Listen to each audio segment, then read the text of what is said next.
Hi, everyone. Welcome to Sweet Citrus Spreads, and thank you for spending your Sunday afternoon with us.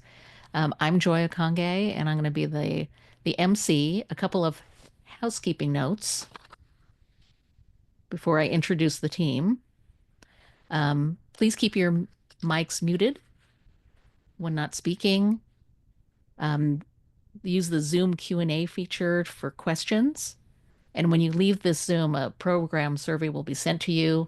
You can it'll once you submit it, the recipes and the slides will be mailed to you. But we generally update the slides and the recipes after the live event in case something comes up that we need to address in them to give to you. So give us a couple of days before um, you email us. So the team today is going to be Henry Shaw and Paige Weiskirch as the Q&A monitors. And we have two presenters who will be switching back and forth. That's Elena Alvarez and Bobby Green, and we are all UC Master Food Preserver volunteers. So please use the Q&A feature throughout the program. You can type your questions or comments using the Q&A feature. You can find it on your Zoom menu at the bottom. There's a little box that has a question mark that says Q&A. And if you don't see that, if you're on a smaller screen, there's a more option with three dots. So you just click on the three dots and it should show you the Q&A in the extended menu. And if you can, please use the chat for only technical questions. We want to make sure that we get to all of your questions. So Paige and Henry can funnel those through and surface them at the right time. As time allows, we'll open the floor for Q&A. We have we'll have at least two opportunities to open that up. And you could at that time you can raise your Zoom hand or speak up once we get through the Q&As that have been submitted. And then just repeating that please don't use the chat for Q&A so we get to them and message us for technical difficulties in the chat. So who are we?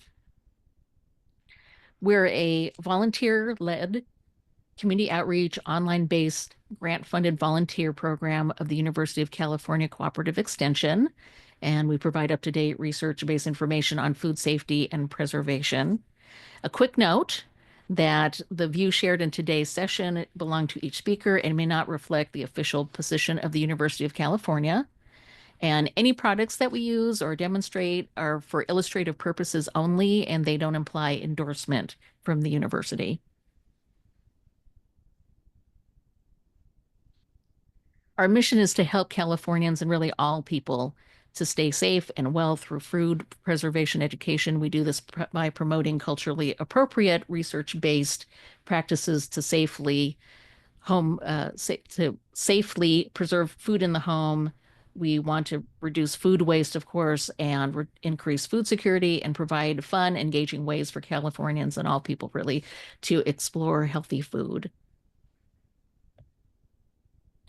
So today's program is going to be really fun. We have a mixture of presentations and live demonstrations. So give us some grace in case something goes awry. We have orange marmalade presented by Elena Alvarez. We have using a boiling water canning process from Bobby Green.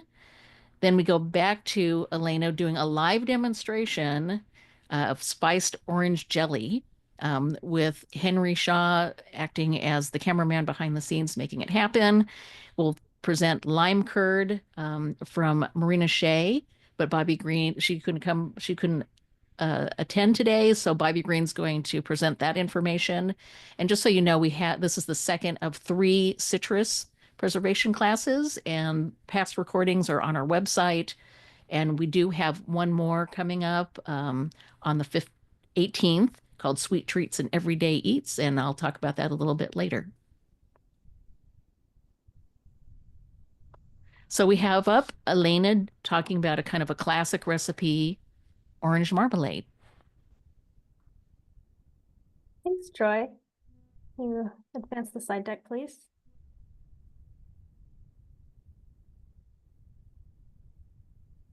Great, thank you.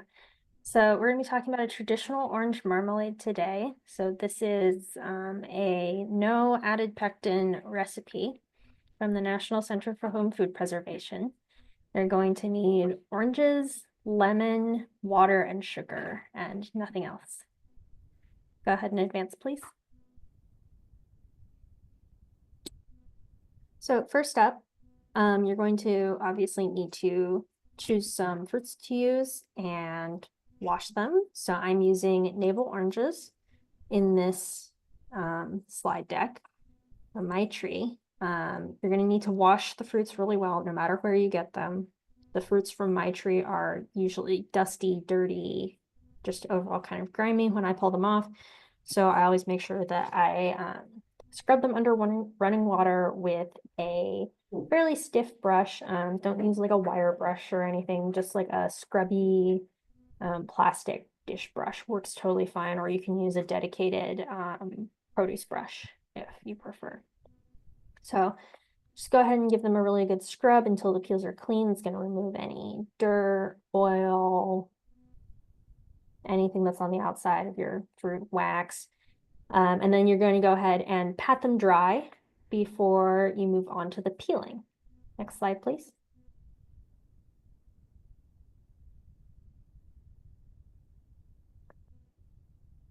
So for the peeling, I added a little video here to demonstrate the technique that I find works best. So I'm going to go ahead and slice off the stem end of the orange, leaving the blossom end intact. And then I'm going to run the knife through the peel, not through the entire fruit, just mostly the peel. If you get into the fruit, that's fine, but just run it through the peel into kind of quarter strips so that you have larger strips to work with. I opted to wear gloves while I did this, just because the oils and acidity of the oranges can kind of irritate your skin when you're doing a whole bunch of them. But you're going to see me gently pushing my thumb down in between the peel and the fruit here, trying to get it off in one relatively large chunk so that you can slice it up into nice strips in the next step. So it's a little bit hit and miss if it gets into perfectly one piece, but I find that this method is a little bit easier than trying to peel it the way you would if you were just going to eat an orange.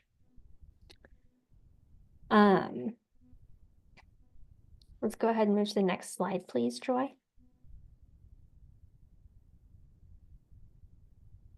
So once you've gotten your oranges peeled, you're going to need to slice the peel with the pith. That's where the pectin is located in the fruit mostly. So it's important to leave the pith on there. You don't want to just kind of zest it off.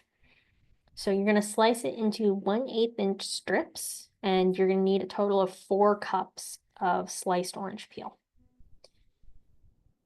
Then in addition to the peel of the orange, we're also going to be using the actual flesh of the fruit.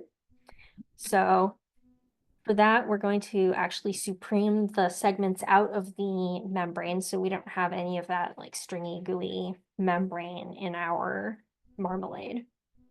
So I find it easiest to use a paring knife to remove the kind of, not skin, but like the outer part of the membrane that kind of encompasses the orange. And then using a paring knife, just slice in between each of the membranes and the segments nice and carefully, and then just kind of pop them out and chunk them into appropriately sized pieces.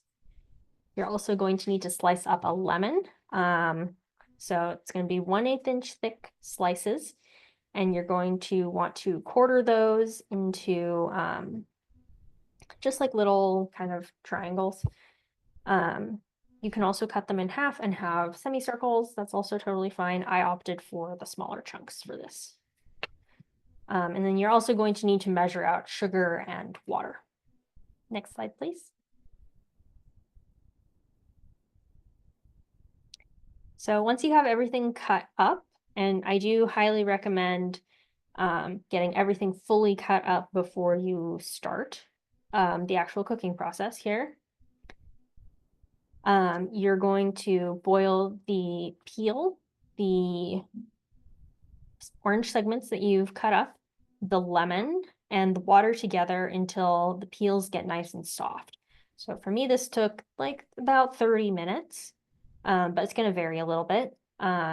So once you have nice boiling soft orange peels, you can go ahead and add in the sugar.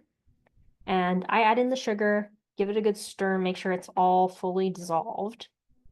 And then I add in a candy thermometer so that I can monitor the temperature of the marmalade. So this is important, especially for traditional long cooked jams or marmalades like this, where you're not adding commercial pectin in.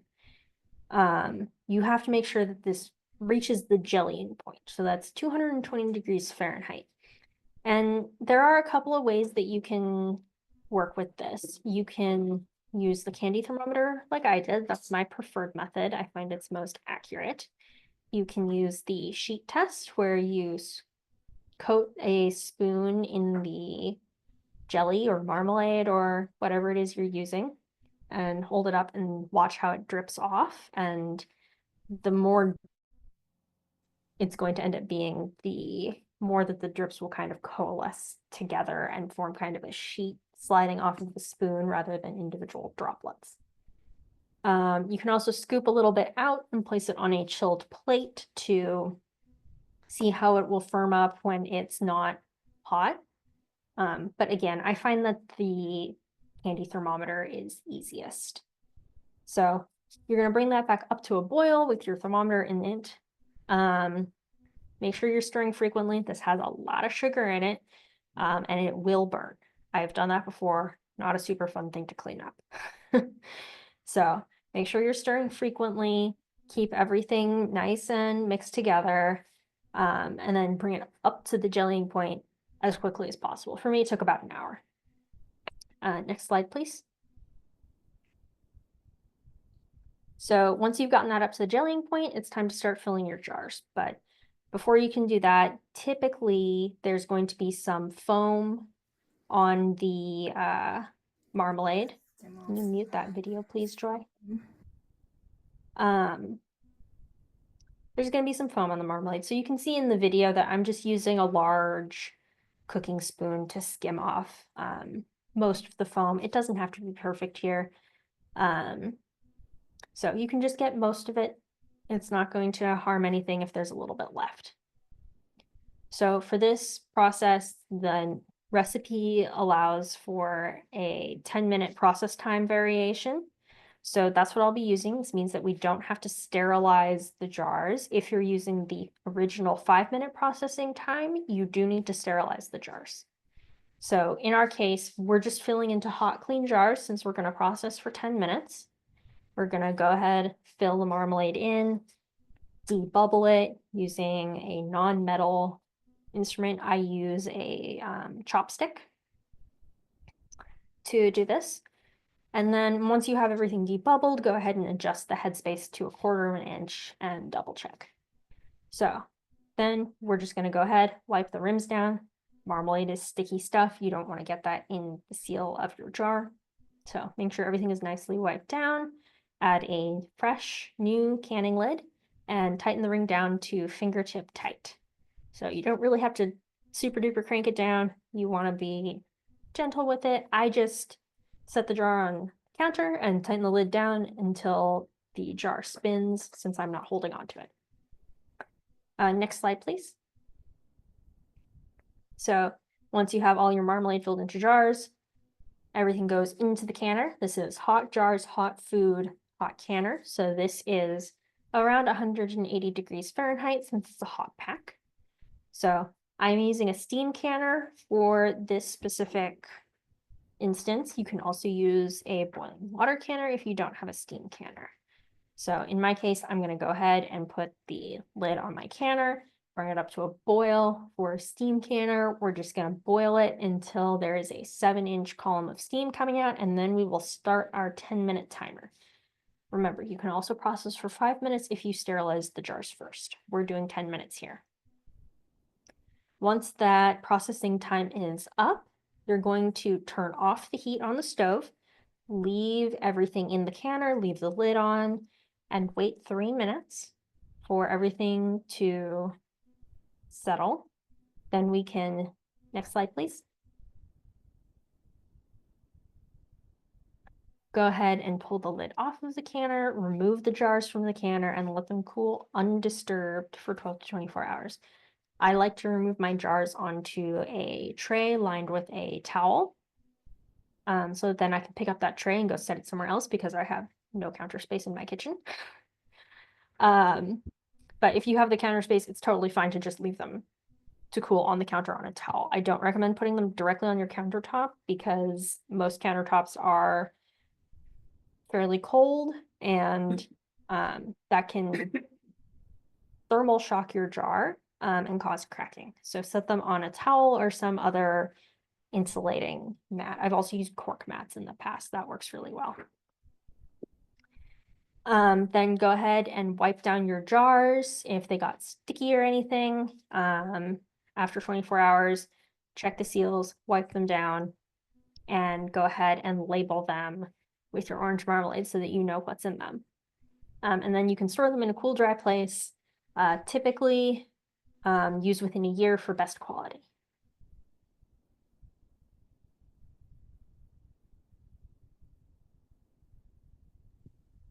Thanks, Elena. Next up, we have Bobby, who's going to talk about boiling water, the boiling water canner that she uses to process. Elena talked about atmospheric steam canning, and this is the alternative way that you can can your marmalade. Bobby? Hello, thank you. Okay, I'm going to give just a 5-minute summary of boiling water canning, and then we might have time for a question or two. First of all, you always want to use a reputable recipe, something that's been researched rather than just grabbing something off the internet. You can find that pretty easily by typing in star.edu and then your search words, and you'll come up with a lot of different recipes from different universities. You're going to clear up your prep area. You're going to sanitize, and this is a really important time to make sure that everything in your kitchen is clean. You want everything from the door handles to the refrigerator. You want to be sure that you have a sanitary work area since you could be storing this for some time. You're going to heat your water, your canner water, and there's 2 different temperatures that we use for that. For a hot water pack, you'll want to heat the water to about 180 degrees. For a cold pack, you would want to heat it to 140 degrees. And Elena just showed us what a hot pack looked like. It's just cooked. Cold pack is just the raw vegetables or fruits right in the jars. You're going to fill your jars, and after you fill them, you're going to make sure that you clean all of the tops and around where the lid will screw on. When you put these lids on the jars, you want to make sure they're hand tight. So you'll put it on just kind of finger tight. You'll just tighten it like this. I learned that the hard way because my friend walked in the door one day and scrunched them on. And what happens is this will buckle and you don't have canned product at that point. After you have filled the jars, you're going to make sure that you debubble. And that means that you're going to take a knife or something, or this is actually made to debubble, and run down in your jars to get any loose air out of there. You might even have to add some liquid after you do that. You're going to leave headspace. Your recipe will tell you how much headspace you need to leave. There's some ways to figure that out. One of the things, they make a funnel. A funnel that gives you the measurements for your headspace. That's an option. Or the debubbler. This gives you some different measurements right here for a headspace. And if you don't have those things in your kitchen, you can always use a ruler, but headspace is important. Next, you're going to put those jars into that water heated to the degree that we talked about just a minute ago. And you're going to let the water boil. You want to turn it up high until you get a vigorous rolling boil. after it's you've already dropped all the jars down into the water. After it's vigorously boiling, that's when you're going to start your timer. You'll boil it for the amount of time in the recipe that you need to boil it for. And when your timer dings, during that time, let me add that, you want to turn the water down to a low boil. When your dinger dings, you're going to, like Elena said, the same, only you'll probably let it sit for about 5 minutes. Turn off your heat, take off your lid, let it sit 5 minutes, and then take the jars out. There's a lot of different kind of tools you can get that will allow you to safely take those jars out without burning yourself. Once you've taken the jars out, you will set them on your counter on a dish towel or something, not directly on. You don't want that have that temperature contrast, and leave them there for 12 to 24 hours. After that, you're going to take all your rings off, and I've not done that before. They can rust and you might not ever get it off if they rust on there. You'll take those rings off though to store the product in a cool, dark area. They best quality is to use it within a year, but it's still safe to eat after that. You just have a better quality. I think we might have just a few minutes for a few questions if anybody has anything that they're thinking of right now. Bobby, we have a couple of questions, Oh, good. if you're all ready. First one is somebody was asking a clarifying question regarding the steam canner, which was, and it says, Penny would like to know clarification, 7 inches of steam. Does that mean you watch the vent and when it exhausts steam, those 7 inches, it's time to start timing? Right. And yeah, that's back with what Elena was doing. Elena can talk about that if she'd like to. I know Elena's getting ready for her, Oh, that's although they're okay just then. about Let me ready. go ahead. I just, what it is the steam is going to come out a small hole on the side of that canner. And you're going to watch for not just a little poof of steam. You're going to watch for it to be a steady steam. You can see it coming out, and you can, or you can put something behind it, and sometimes that does help you to see the steam. But rather than just a tiny bit of steam, it'll start out that way, just kind of poof, poof, poof. You'll want steady stream that you can see several inches. Excellent. And then we have another question that's actually for you, Bobby. It Okay. says, somebody said, can I ask where you got the red debubbler? It looks sturdier than the one I have seen. So Annie would Oh, like I to don't, know. I probably bought this on Amazon and it came in a pack of two with a red one and a green one. So yeah, I think I looked on Amazon. I hadn't used this until I became a master food preserver. It was new to me. Excellent. And then one last question before we turn this over back to Elena. Anne mentioned, another Anne mentioned, and it's an excellent point, when you're water bath canning, it is important that the jars are covered by at least 1 inch of water. Yes, it is. And if you're going to be processing those jars for more than 30 minutes, you want 2 inches. So if it's less than 30 minutes, you're good with the 1 inch of water over the top of the jars. And then one other, actually, we have a couple of good questions. I know we have people waiting. These are such good questions. So let's see, Christine Falconer asked, I worry about water getting into the jar when submerged in water. A few years ago, I canned tomatoes, and while in boiling water, I noticed some oil from inside the jar was in the water. Do you want to briefly talk about finger tight and funneling? Yes, sure. You're going to put it on finger tight, but some of the substance that's inside of the jar is going to push out. And that's how you're going to get your suction. So in all of the heat of it, you're going to find parts of what's in your jar.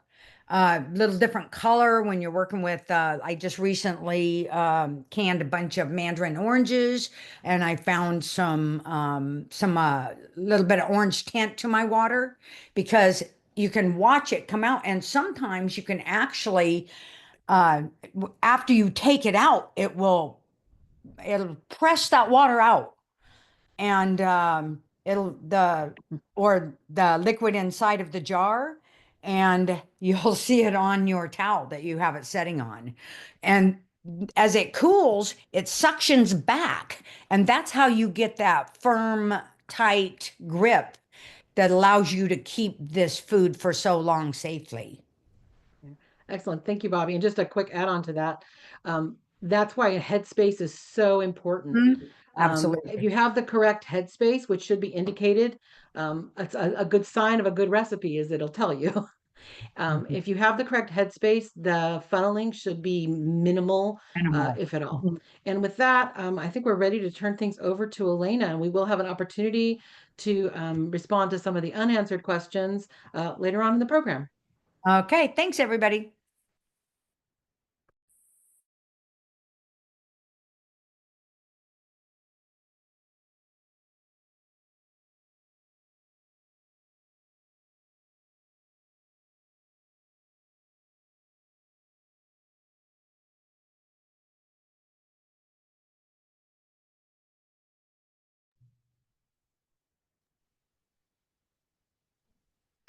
Sorry about that.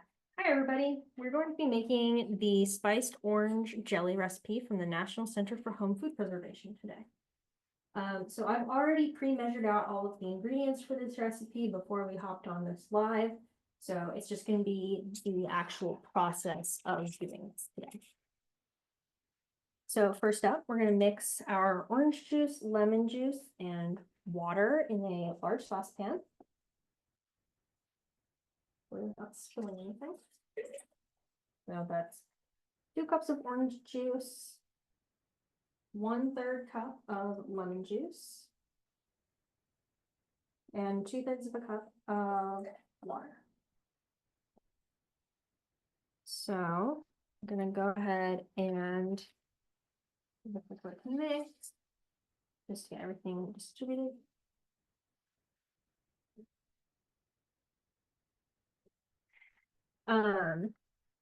And we're gonna go ahead and add the pectin.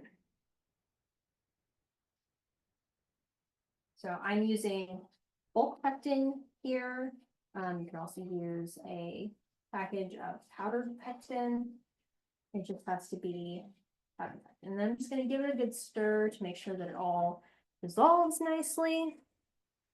And then here is the spiced part of the spiced orange jelly recipe. This is a spice bag that has some cinnamon sticks, some whole cloves, whole allspice, and some diced up orange peel from the oranges that I juiced.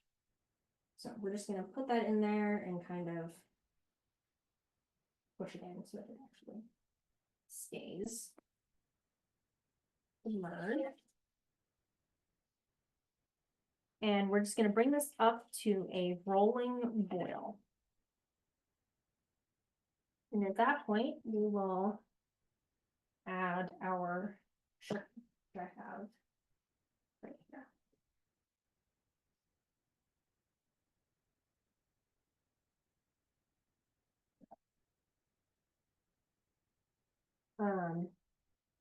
Paige, if there are any questions that people are asking about this process, now is a good time to answer them while we bring this up to.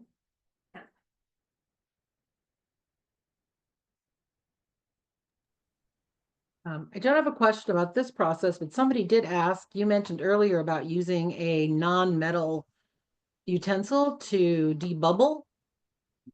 Mm-hmm. Can you explain why? So that is because, we use glass jars for canning. So using a metal utensil can cause like little tiny, basically invisible scratches in the jar, which weakens them a little bit, and it can make your jars more likely to break when they're placed under thermal stress when you're canning with them. So that's, heating them up, cooling them down. If they have little nicks or cracks or anything in them, then they're much more likely to break during that process. And somebody asked if you could speak a little bit louder. I will do my best. Thanks. Then we have one other question. Somebody was asking about getting these recipes. Joy, do you want to answer that? Sure. We'll be sending out the slides and the recipes to everyone who fills out the event survey that will pop up after you leave the Zoom. It might take a couple days to get that out. And then the recording will be posted to our website as well. Thank you, Joy. Thanks, We Paige. have another question. Is it okay? Can you use reconstituted or frozen orange juice, or does it have to be fresh? So this recipe calls for fresh, but the National Center for Home Food Preservation also has an orange jelly from frozen concentrate recipe. So I would recommend using that recipe for that if you want to use the frozen concentrate.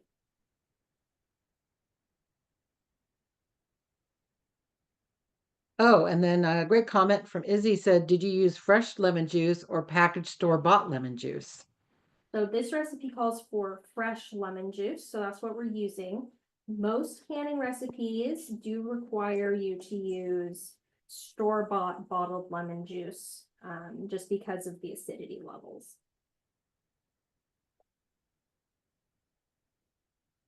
Excellent.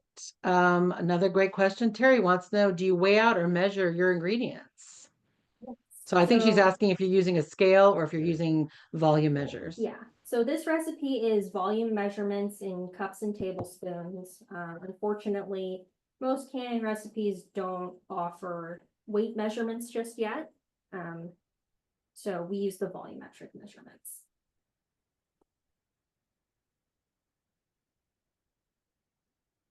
Great questions, everybody. Thank you. And I appreciate your patience. I'm sort of monitoring the chat and the Q&A, and just want to remind people, if you have questions about the process we're doing right now, please, if you can, address those in the Q&A. And then if you just have general questions or things that are tangential or unrelated, you're welcome to put those in the chat, and I will address them as quickly as I can. A great question here. Oh. So we are going to go ahead and add in our sugar. Lots of sugar. A lot of sugars, 3.5 cups of sugar. It's hot. We're gonna go ahead and stir it in. Gonna take a little bit for it to all dissolve, but it will.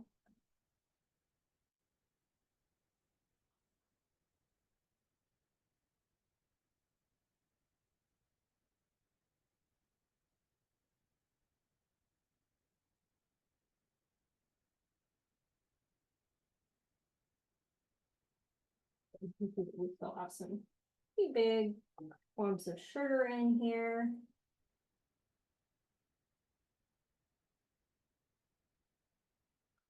I'm just gonna continue stirring.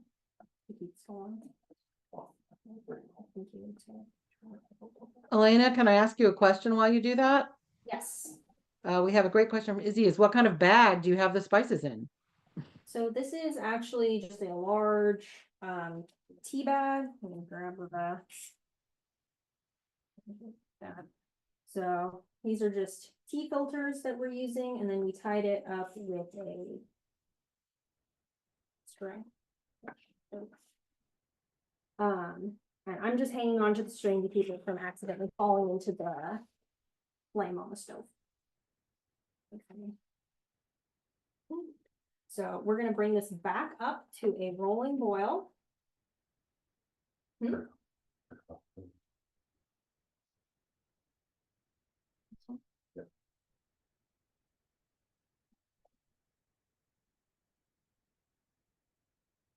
Okay. We're gonna get this nice and hot. And that added heat is gonna help dissolve that sugar a little bit faster as well. So we're almost there. There are still a few little clumps in there, but that is okay. So.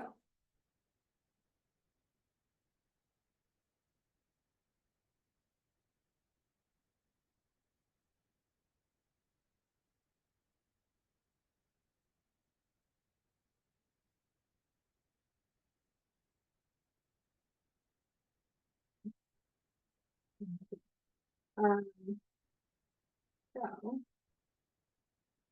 Okay, I'm gonna wait a little bit for this to come back up to a rolling boil again.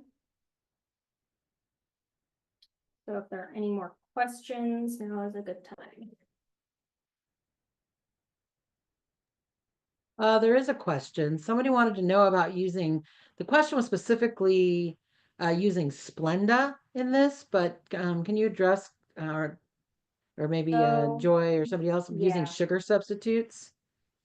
This particular recipe, you can't use sugar substitutes in. The sugar actually is part of what helps causes the pectin to gel into a jelly. There are also some issues with certain sugar substitutes not being heat stable. So if you actually put them through the process of a water bath, they end up being kind of bitter and they're just not that good.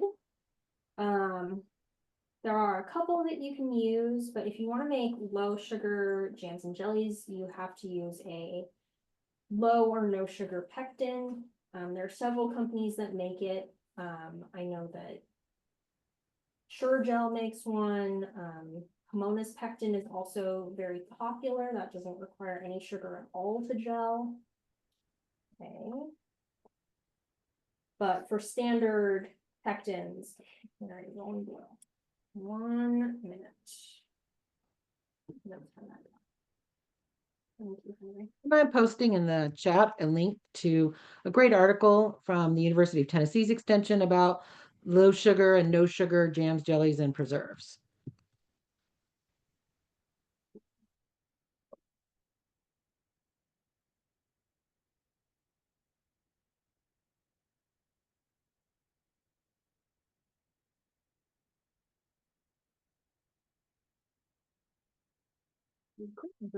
Show us how we skim foam off of jellies. Okay. There was another great comment someone made, which was in the chat about using low sugar pectin. You can use low sugar pectin in full sugar recipes, but you cannot use sort of normal full sugar pectin in low sugar recipes. So it's important, especially when you're learning, to pay attention to what the recipe is asking you for, and then make sure that you're purchasing the correct product. About coming up on a minute of rolling boil here. So, I'm gonna continue stirring. And I'm going to remove the spice bag. And turn off the heat.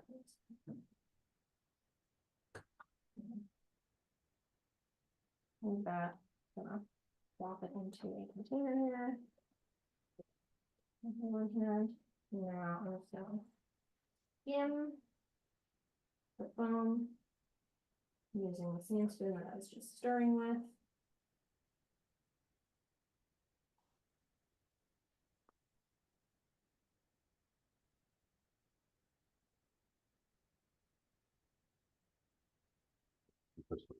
It's just for aesthetics. But it's pretty quick to do. And so I normally do at least most of it. I don't usually bother to get full of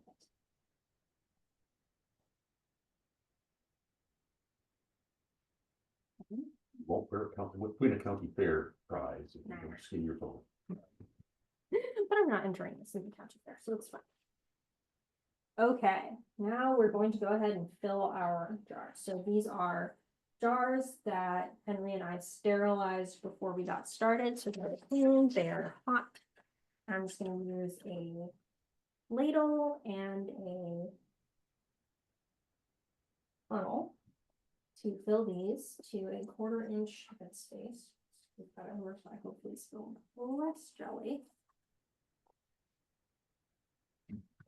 So this particular funnel has headspace markings on it, which is really handy. So I'm gonna fill these to the 1/4 inch.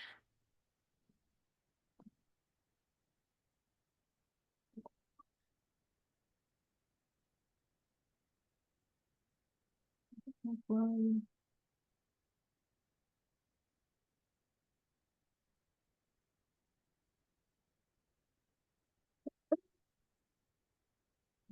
Go ahead and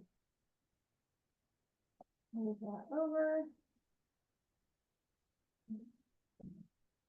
Oops, sorry, no.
Paper towel.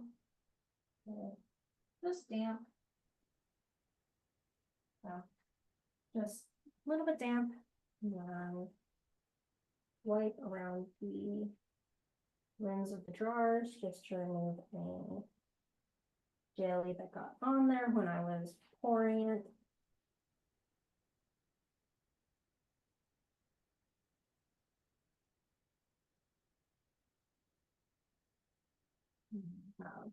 Lids, these weren't simmered, they're just clean, and they were sitting in warm water while we were moving. Lids, rings, fingertip tight, just until I scoot around on the towel. You'll see that I'm not holding on to the jars when I do this. Question, are you going to debubble in this case? You don't really need to because this is just liquid. There's not really anything for the bubbles to get stuck on. So, okay, let's get these guys into the. So we have a nice simmering canner here. Let's get the lid down. And I prefer to do this part with the draw lifter. Some people are brave and they do it with their bare hands.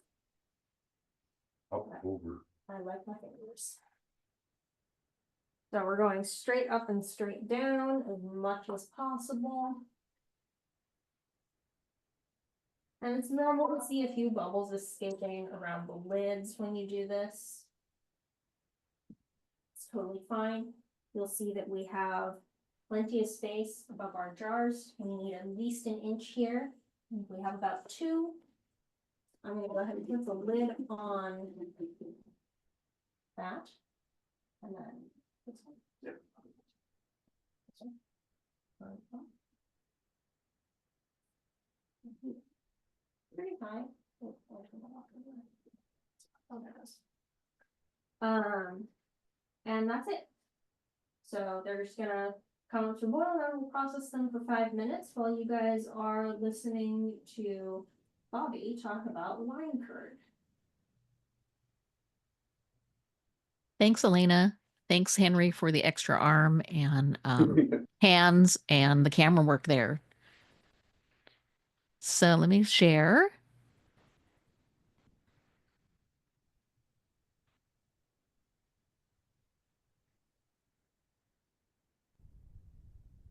Can someone let me know if you can see that? I can see that. Okay, great. All right, Here, Bobby, you're lime. up for lime curd. All right. I'm going to thank Marina right now because she walked through this with me a couple of days ago and I got to make a batch myself. Right here, she has some pictures that she took of some different curds. Well, citrus curd, the ingredients. Oh, back to the next frame. Next frame.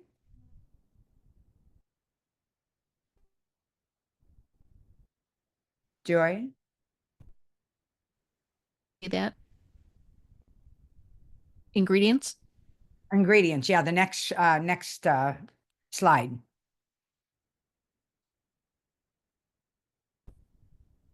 Sorry, there's a bit of a lag. Okay, no problem. Anyway, here is our equipment to make citrus curd. You can see actually quite a few things. You have your knife, your measuring spoons. You have a way to juice those limes, and jars, bowls. Oh, and she has a Cuisinart in there.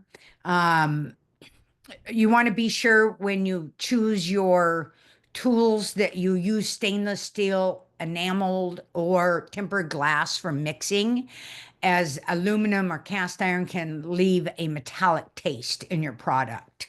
Next slide, please.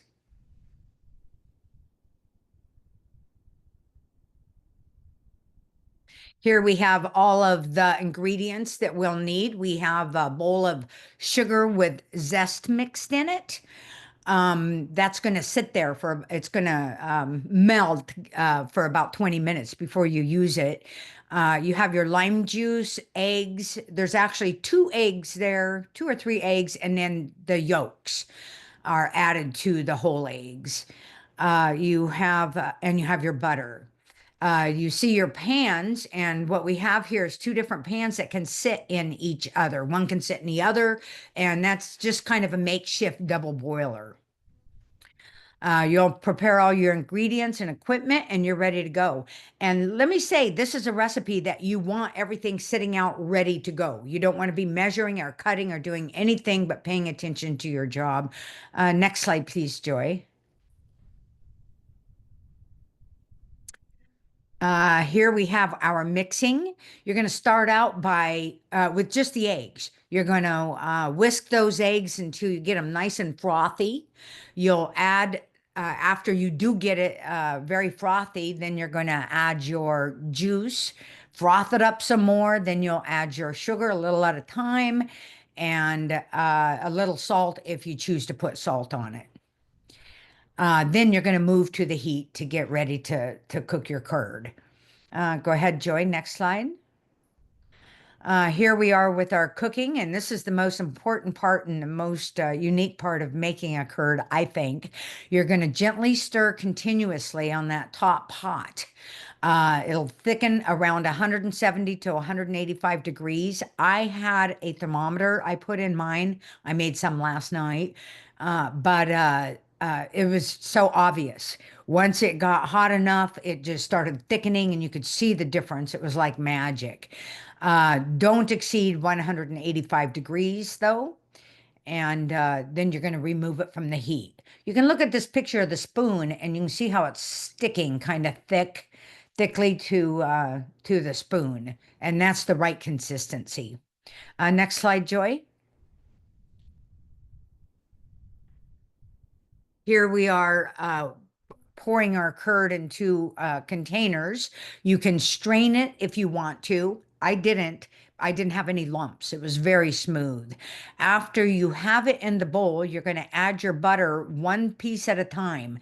Whisk it in, get that melted, and then add another piece of butter and continue to do that until all your butter is mixed in and you have a thick, glossy product.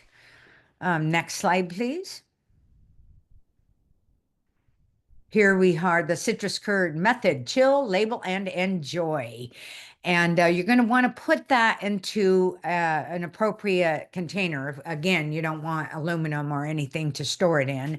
I stored mine in glass. And then I pressed the plastic wrap down onto the surface to prevent a skin from forming there.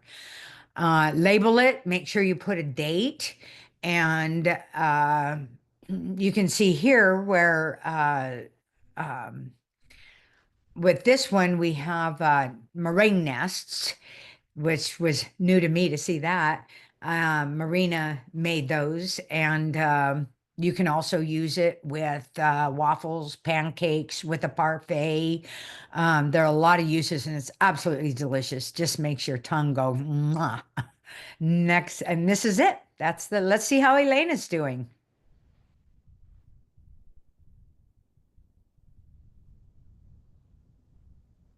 We're waiting on Elena. We had a couple other Just a great. moment. We have a couple. We had a good question though, from. We have some actually great questions. So first, Candace wanted to know, is filling the jars assembly line style okay? I've seen recipes that call for filling the jars one at a time. So I can jump in and answer that. thanks, Elena. Generally, the goal here is to keep all of your food hot while you're filling the jars. So if you're filling like just a couple of jars, it's usually okay to quickly fill everything, wipe it down, get it in the canner within like a few minutes. If you're filling like 20 jars to do a giant batch of something in your pressure canner, you're gonna want to fill, you know, one or two at a time, get them in the canner so that they stay nice and hot. Great. So we have a couple other questions that are kind of related, so I'm going to ask them together.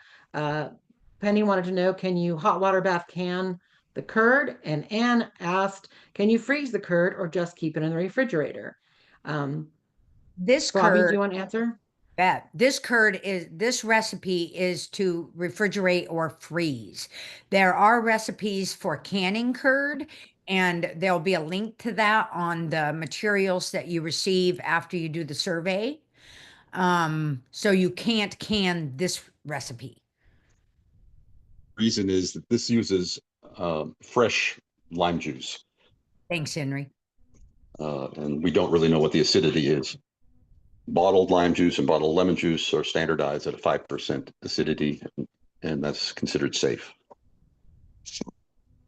And I'm going to jump in and share that lemon curd freezes really well. When you defrost it, there's if you're using it within a year, there's little or no loss in quality or texture. Another great question we had was, can I fill cupcakes with this curd? And I'm going to answer that with absolutely.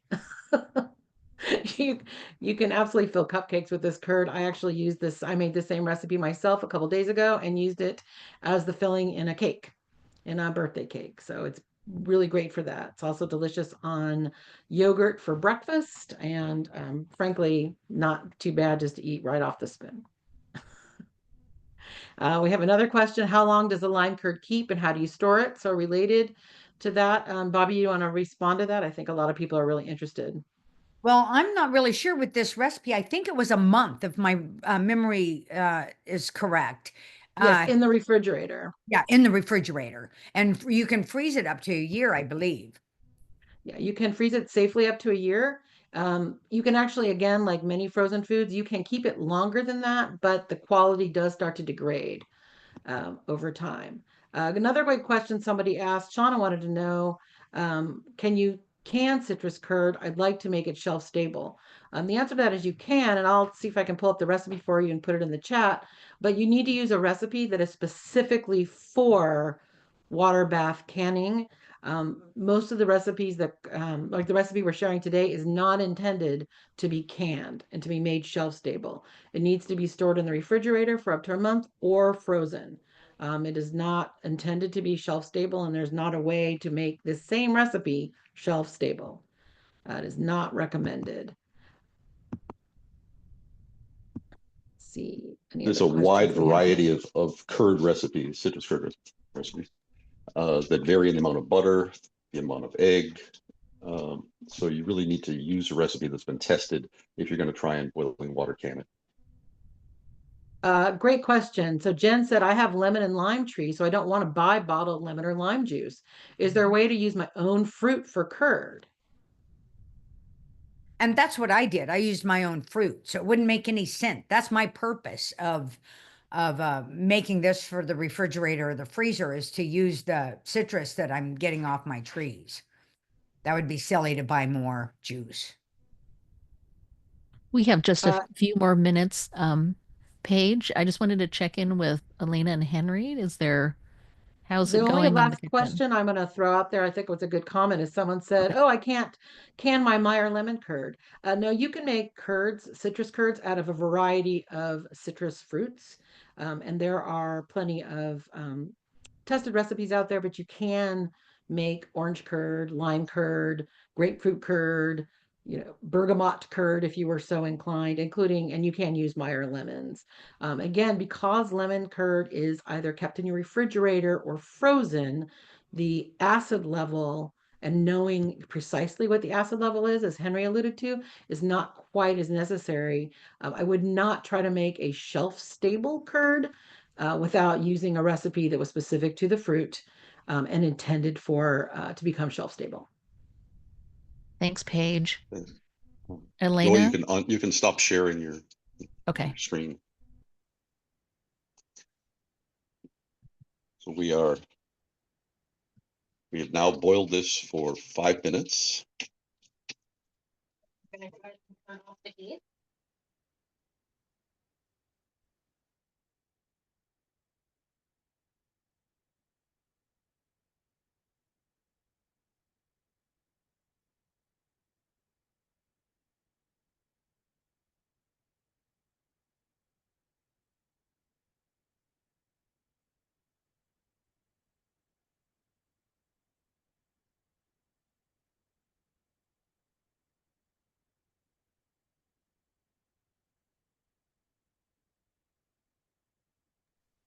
Okay. Oh, can you unmute again? Sorry. Okay, can you hear me now? Yep. Okay, so we're gonna go ahead and pull these out now that they're done processing. I'm using a jar lifter. You want to keep your jars straight up and down as much as possible. And we're just gonna land them on this kitchen towel right here. And we're going to let them cool. You don't need to pour any water that's hanging out on them off. It will evaporate.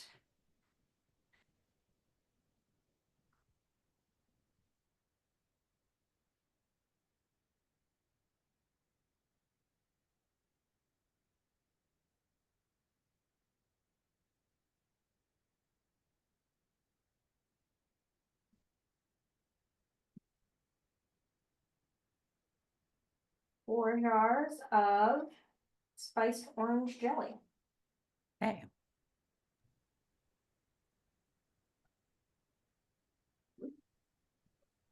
Thanks, Elena. Thanks, Henry.